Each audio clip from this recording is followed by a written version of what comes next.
We have made our way down to commandment number 7. You must not murder. So I want to begin this morning with a poem written by a turkey. Listen carefully. This was actually written by a turkey. When I was a young turkey, new to the coop, my big brother Mike took me out on the stoop. Then he sat me down and he spoke real slow and he told me there was something I had to know. His look and his tone I will always remember when he told me of the horrors of Black November. Come about August, now listen to me, each day you'll get 6 meals instead of 3. And soon you'll be thick where once you were thin, and you'll grow a big rubbery thing under your chin.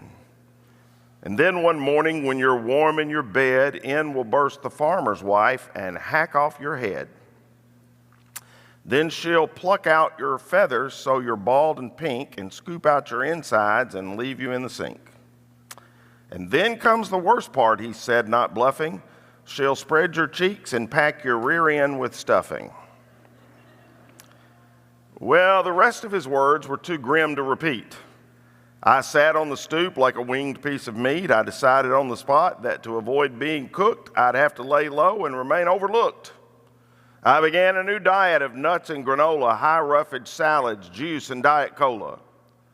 And as they ate pastries, chocolates, and crepes, I stayed in my room doing Jane Fonda tapes. I maintained my weight of 2.5 pounds and tried not to notice when the bigger birds laughed. But 'twas I who was laughing under my breath as they chomped and they chewed ever closer to their death. And sure enough, when Black November rolled around, I was the last turkey left in the whole compound. So now I'm a pet in the farmer's wife's lap. I haven't a single worry, so I eat and I nap. Till she held me today while sewing and humming and smiled at me and said, Christmas is coming. Thanksgiving and Christmas are not a turkey's favorite time of the year, is it? They're just not. I would imagine on the Sunday after Thanksgiving and the Sunday after Christmas, there are quite a few turkey killers in the crowd, even in the worship assembly. Even if you didn't wield the knife personally, the enjoyment you derived from the after effects made you an accessory to murder. That is, if you think murdering a turkey or an animal is violation of the 7th commandment. The Bible says you must not murder. Thou shalt not kill, the old King James Version says. And you have taken the life of an innocent turkey. But here's some good news. The 6th commandment does not apply to turkeys. I heard somebody go, whew. Rest assured, you shall not murder has nothing to do with animals. Actually, in Genesis chapter 9, God sanctions the killing of turkeys and cows and deer and hogs and fish and sheep and goats and rabbits and squirrels and even rattlesnakes. I know I ate one time. God told Noah there in Genesis chapter 9, every moving thing that lives shall be food for you. And after the global flood of Noah's day, God added meat to man's diet, and boy, am I glad. God has placed no sanctions on the killing of animals for food. As a matter of fact, I've heard that the word vegetarian in Hebrew actually means person who can't hunt. I'm just kidding. I'm absolutely kidding. 100% kidding. Understand the 6th commandment, though, is not a prohibition against all kinds of killings. It is a commandment against murder, and there's a big difference. But this is one of the most controversial commandments because what might be murder to you might not be to me, and vice versa. and even killing for that matter. So because this is such a controversial commandment, I think we have to pull over and park and look at exactly, issue by issue, what is murder and what is not. There are forms of killing that God condones. Self-defense is an example of killing that is not murder. If someone breaks into my home with the intent of harming my family, I have a responsibility to defend myself and my loved ones. Slaughtering an animal for food is biblically justified. I just gave you a couple of passages. I could have given you more. Romans 13:4 tells us this is why government exists, to protect its citizens and to promote justice. He speaks of the police when he says they are God's servants sent for your good, and if you're doing wrong, of course you should be afraid, for they have the power to punish you. They are God's servants sent for the very purpose of punishing those who do right and wrong. The Old Testament clearly justifies capital punishment in the same sense. So the Sixth Commandment prohibits, let's call it this since it's the technical term, homicide. Homicide is not permitted. Another form of killing that's not murder is capital punishment.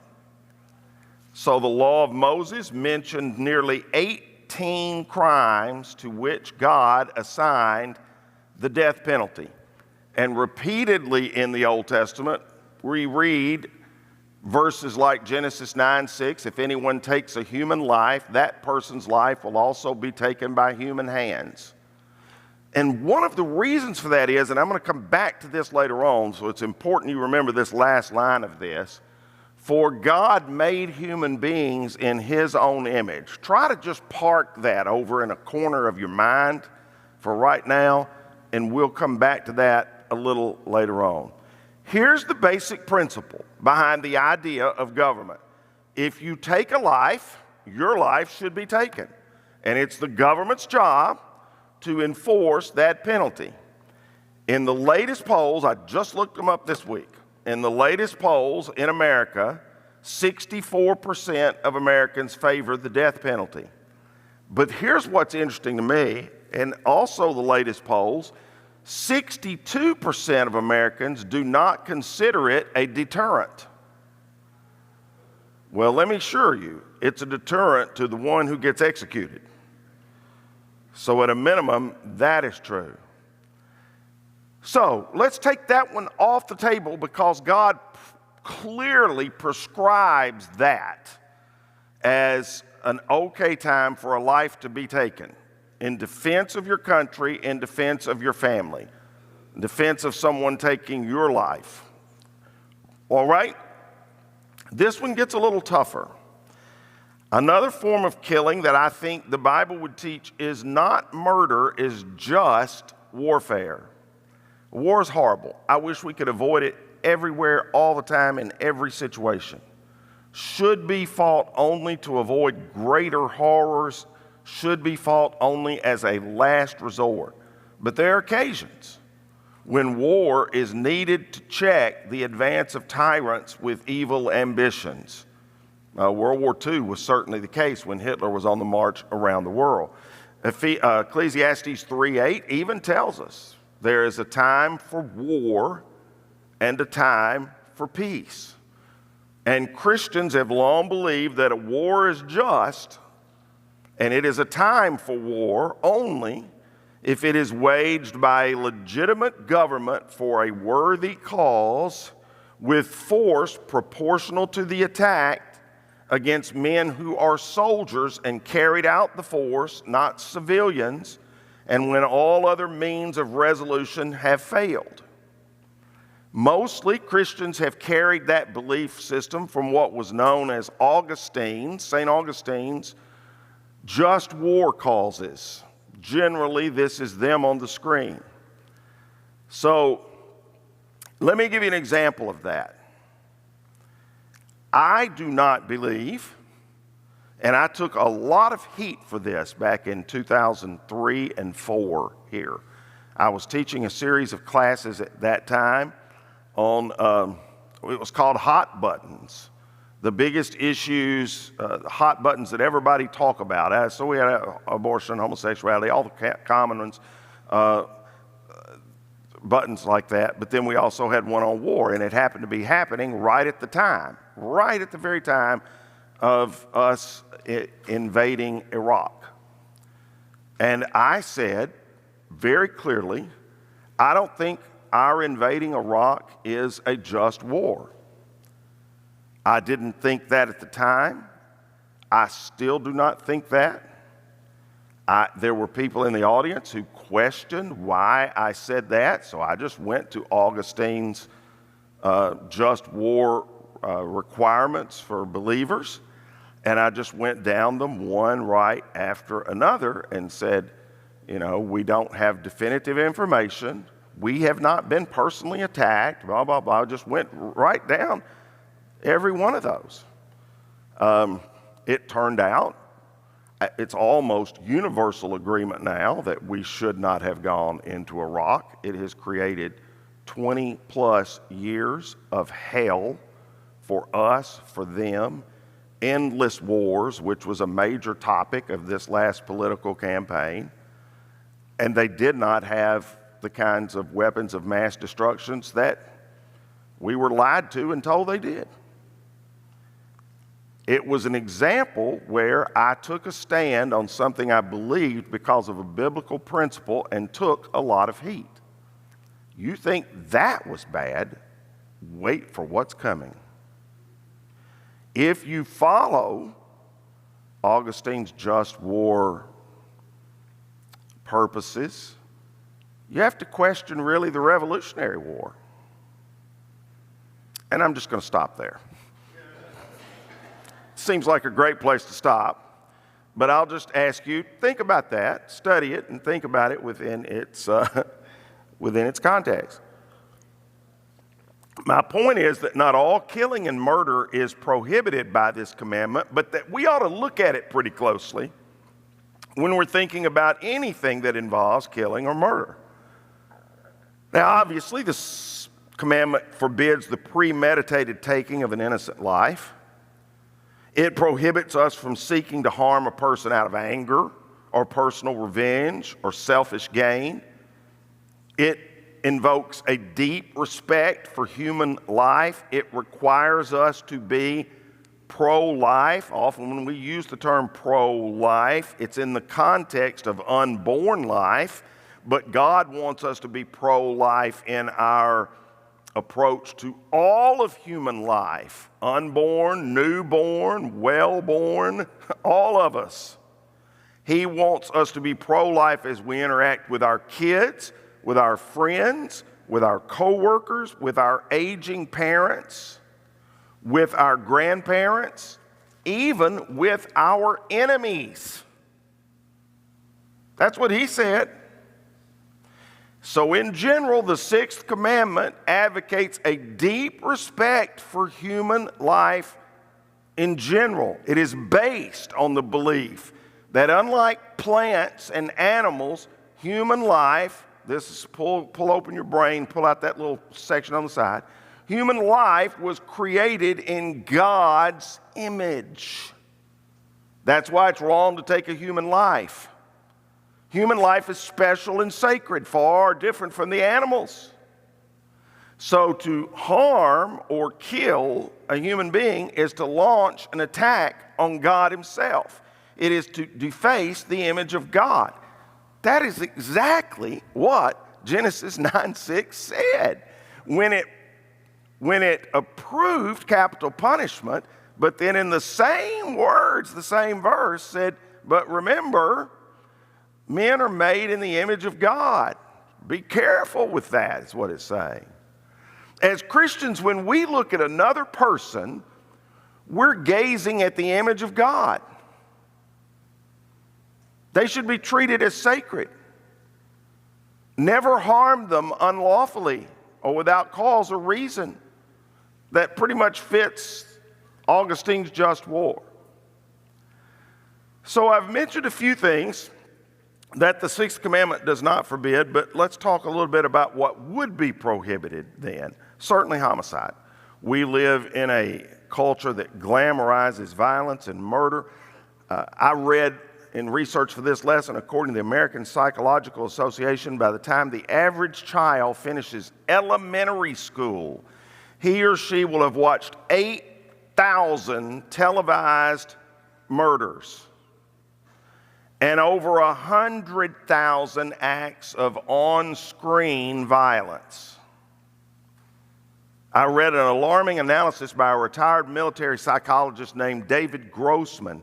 He points out that kids who play violent video games today are being subjected to the same conditioning and desensitization methods that the Army uses to train soldiers for warfare, to help them overcome their natural aversion to combat. The same techniques that the Army is using to desensitize our soldiers to kill when necessary are being used regularly on our own children. So in a sense, our culture is training kids to be killers. A pro-life parent doesn't just oppose abortion, but they monitor the exposure their kids have to violence and to worldly influences. It prohibits homicide, but it also forbids suicide. No matter how hopeless life gets, it's wrong for a person to destroy his own life. Now, in case you've had a loved one who has taken their own life, let me say that suicide, nowhere in the Bible does it say that suicide is the unpardonable sin. When a believer becomes so distraught that they despair of life, they probably are just as mentally ill as a person is physically ill. When they lose their life because of physical illness, they are probably losing their life because of mental illness. And in many, if not all of those cases, I'm sure God will show mercy and pity. But suicide is a sin nonetheless. Only God has the right to take a life. And then there's abortion. Each year in America, there are 16,000 homicides, 16,000, 31,000 suicides, 900,000 abortions. A homicide takes place every 30 minutes in America, and abortion occurs every 30 seconds in America. Since the legalization of abortion 50 years ago, more than 50 million innocent human beings have been murdered. Now, let me put that into some context for you, okay? I'll sometimes run across a person that says they're scared to death to travel in the Middle East. Well, if you're traveling in the Middle East, your odds of being killed by a terrorist are 1 in 650,000. If you walk the streets of downtown New York City, the odds of you being killed are 1 in 4,000. But if you're an unborn baby in America today, you have a 1 in 3.3% chance of being aborted.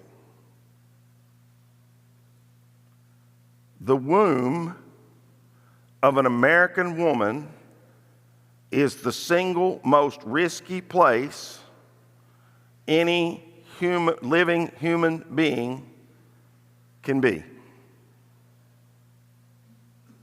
And don't say abortion is needed to ensure that every child will be loved and properly nurtured, because that simply is, we know now, we have plenty of statistics. Since the legalization of abortion, child abuse has risen 400%. And of course, every time abortion is discussed, someone brings up cases of rape or incest, or what if the mother's life is in danger. And I believe all of those cases necessitate special consideration for sure. But realize that's less, we know these numbers, that's less than 1% of all the abortions in America occur under those circumstances. So let's first deal with abortion as a means of late birth control, and then we can deal compassionately with all the other issues that people sometimes want to talk about. Let's at least be honest about the matter. The Bible is clear. Human life begins in the mother's womb.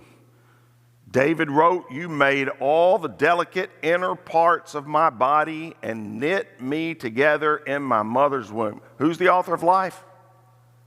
God, you made all the delicate inner parts of my body, and you knit me together in my mother's womb. Thank you for making me so wonderfully complex. Your workmanship, speaking of God, is marvelous. Speaking of God, who says he makes us in his image.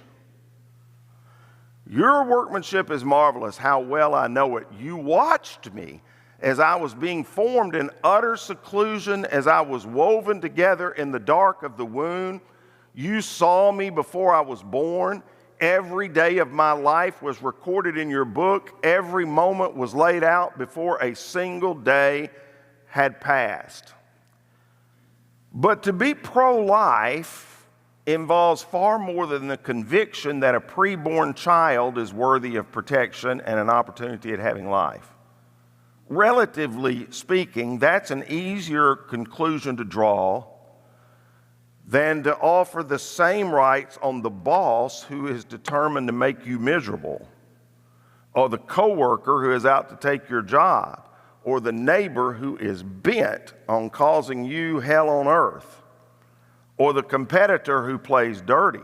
You see, if I'm truly pro-life, I'll not only respect the life of an innocent baby in the womb that is breathing, but I'll see in the not-so-innocent adults around me the image of God. A God who loves us and who made us. And so I'll treat everybody, with a God-granted dignity, respect, and love. So let's be pro-life in the fullest sense of the word. Not just the baby in the womb, but every living human being created in the image of God. Let's take up another subject as we're thinking about this sixth commandment. Jesus said in the Sermon on the Mount, "You have heard that our ancestors were told, 'You must not murder.'" There you go. Jesus is actually quoting the sixth commandment. "If you commit murder, you're subject to judgment. But I say, even if you're angry with someone, you're subject to judgment. If you call someone an idiot, you're in danger of being brought before the court. If you curse someone, you're in danger of the fires of hell.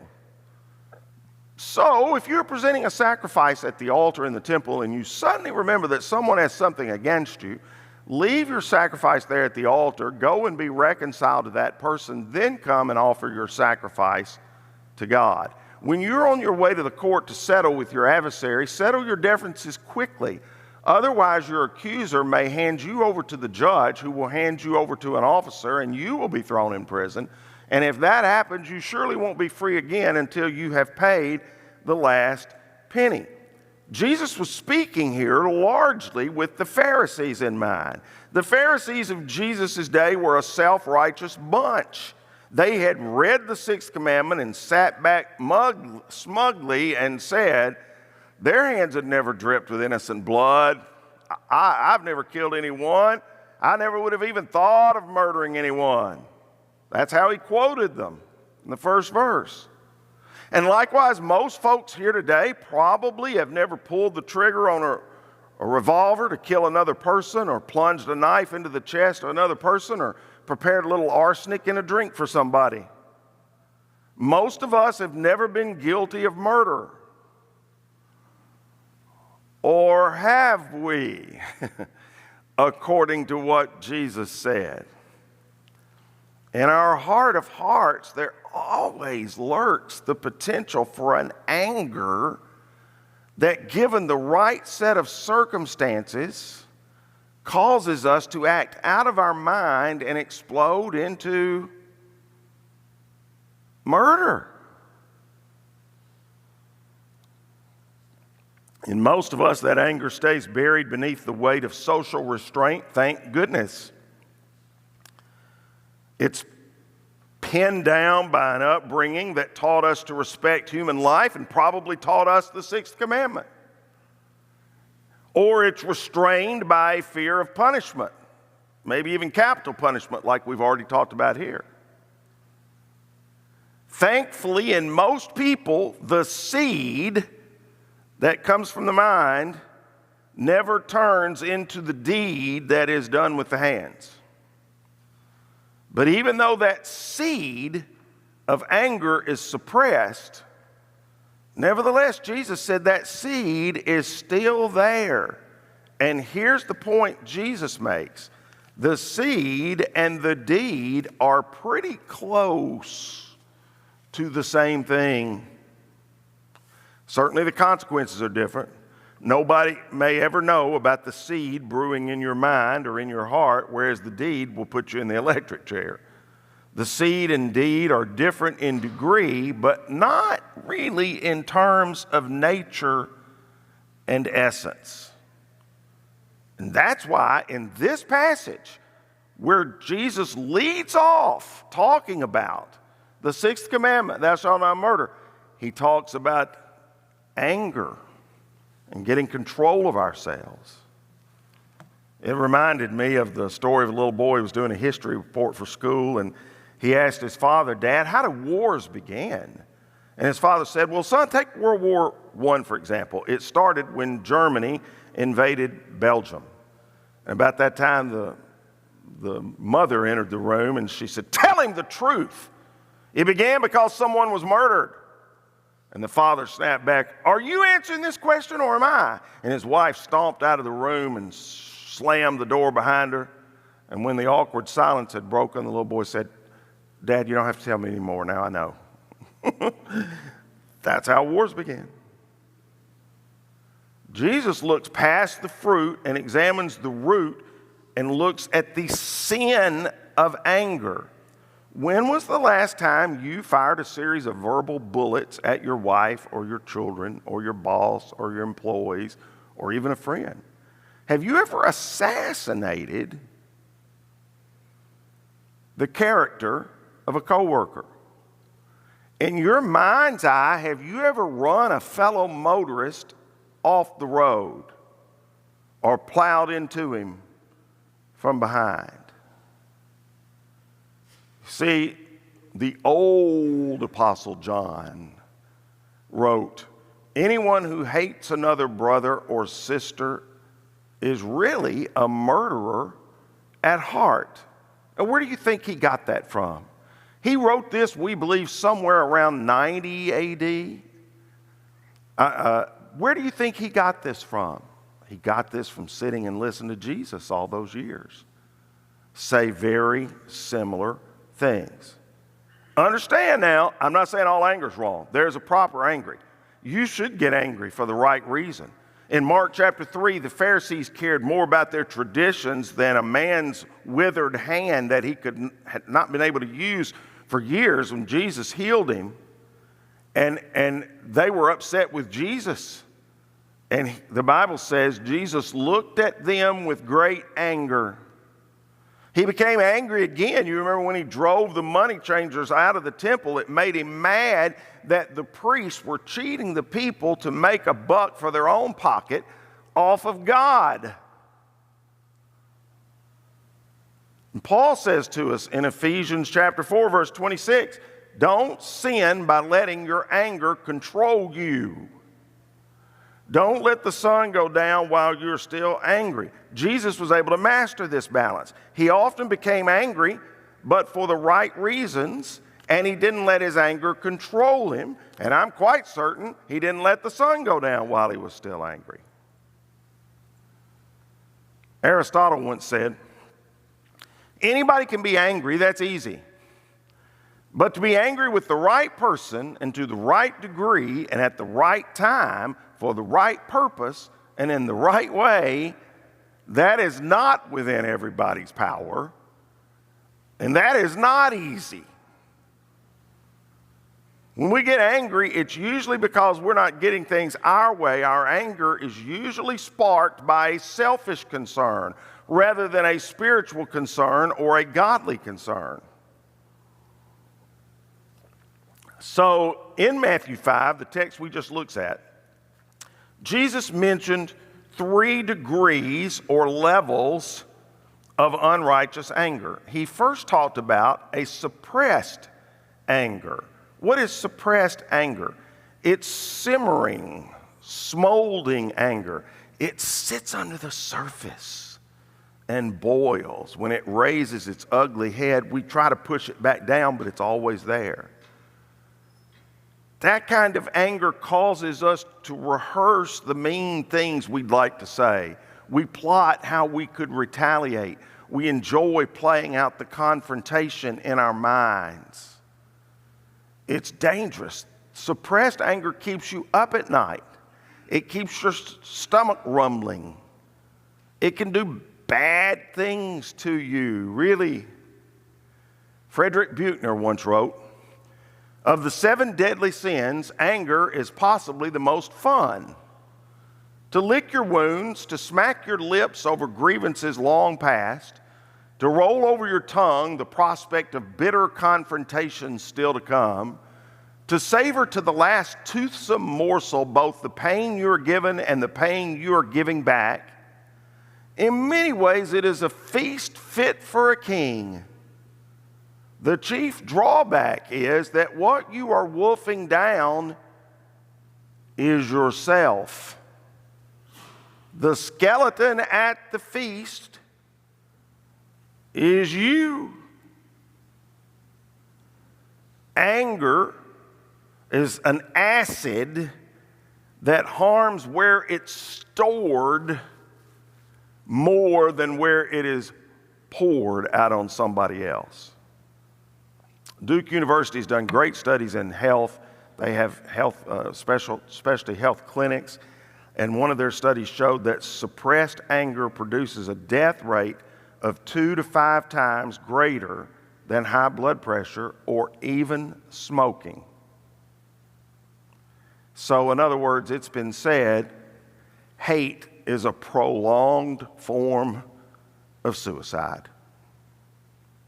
The kind of hate that leads to extreme suppressed anger is a form of suppressed suicide. And then there's explosive anger. Jesus talked about that too, and he used the word raka.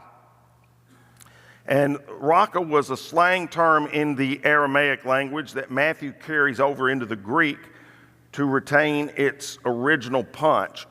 Raka, R.A. said, just sounds ugly, doesn't it? Just to say raka, it just sounds ugly. Literally, the word means empty-headed. It was a derogatory term laced with contempt. You know, we've all had grown up with certain terms that meant idiot, ignorant, empty-headed that we used. Raka was their term for that. It's equivalent to idiot, nitwit, numbskull, twit, trip, yo-yo brain. You got any more for me? That's enough. It's like a volcano. It rumbles on the inside for a while before the mountaintop blows and spews out hot lava. Raka and lava actually are very similar. It reminds me of the husband who told his marriage counselor, "I lose my temper with my wife, but it's all over in just a minute." And the counselor put it in perspective when he said, "Well, when they drop the hydrogen bomb, it's all over in a minute too." That's pretty good perspective. There's a Chinese proverb that says, if you are patient in one moment of anger, you will escape 100 days of sorrow. Wow, that has actually proven true in my life. And Jesus speaks of one other type of anger, and that is a premeditated anger. In contrast to the word raka, the word fool implies more than just a reactionary rub. It speaks of a deliberate assault a deliberate assault. To call a person a fool was to intentionally attack that person's character. The Greek word fool is the word moros, M-O-R-O-S, from which we get our word. Can you guess it? Right. So to call a person a fool was to launch a hateful character assassination. It's designed to make a person feel terrible and make them pay. And that's what premeditated murder does. One of my favorite stories about premeditation is of a woman who'd been bitten by a dog, and she went to her doctor. It might have been Dr. Creel back there. And he told her she had rabies, and the news just devastated the lady. She started to cry. She reached into her purse, pulled out a legal pad, and started scribbling. And it dawned on Dr. Creel that the woman had the wrong idea. So he patiently and kindly and lovingly, because you're always that way, right? He patiently and kindly and lovingly said, "Ma'am, please, you're not going to die. We can now treat rabies with medication. You don't have to write out a will." And she said, "This isn't a will. It's a list of the people I want to bite before you treat me." That's premeditated. Jesus warned that the person who's guilty of the sin of premeditated anger, he said, is in danger of hell fire. He didn't say that you automatically go to hell, but he does say if pre-planned malice lingers in your heart, you're in danger of going there. Now, you remember earlier when I read the first line of 1 John 3:15, and then I said, hold on, park it over in the side of your brain, I'm coming back to it. The first line was, whoever hates his brother is a murderer. And the second line is, and you know that no murderer has eternal life in him. And Christians will get angry. They will suppress their anger. They will at times explode. But if God's love abides in you, you will want to quickly deal with that in the right way and respond in love. In the Sermon on the Mount, Jesus is telling us if we really want to be pro-life and keep the Sixth Commandment, it begins not with our hands but with our heart. Here's the challenge we should consider this morning. How can I adore God and abhor the person who is created in and bears his image? That's a rhetorical question, but try to answer it. How can I adore God and abhor the person who is created by him and in his image and is the object of his love, the person he tried to save? So here is another non-negotiable for our lives. I'm going to love the people that God loves. I'm going to treat people with dignity and see them the way Jesus sees them to the very best of my ability. One time a rabbi was walking home from the synagogue and he was feeling pretty pompous and proud about his religious devotion, kind of like many of the Pharisees, particularly the one that went to the temple to pray, and the publican was there, and the publican just asked God to forgive him, and the Pharisee said, Lord, I thank you, I'm not like this man. You know, this rabbi was like that. And he was walking down the street very proud of his religious devotion, pompous, when suddenly a poor beggar stepped in front of him and got in his way, and the rabbi went off in a rage and said, you raka! How ugly you are! Are all men of the town as ugly as you? And the beggar backed off and said, I apologize, that I do not know. But go and tell the Maker who created me how ugly is the creature he has made. Perfect answer. Perfect answer. Hard for any of us to go tell the Creator in prayer how ugly is the person He has made. I'll close by reminding you of a story I told a few years ago about an airline pilot who discovered a mole on board his plane. The animal had slipped into the fuselage, and the pilot was afraid that he might gnaw through the wires. And as you know, that would create a dangerous situation, almost certainly a crash. If he chewed through on the wrong wire, it certainly would crash the plane. And so the pilot was wondering what to do, and he was running through every kind of option he could possibly think of in his mind while he's trying to fly the plane, and suddenly he remembers that a mole was not designed for high altitudes. A mole lives his whole life underground. So the pilot turned the plane upward and continued to climb as high as that plane was allowed to go.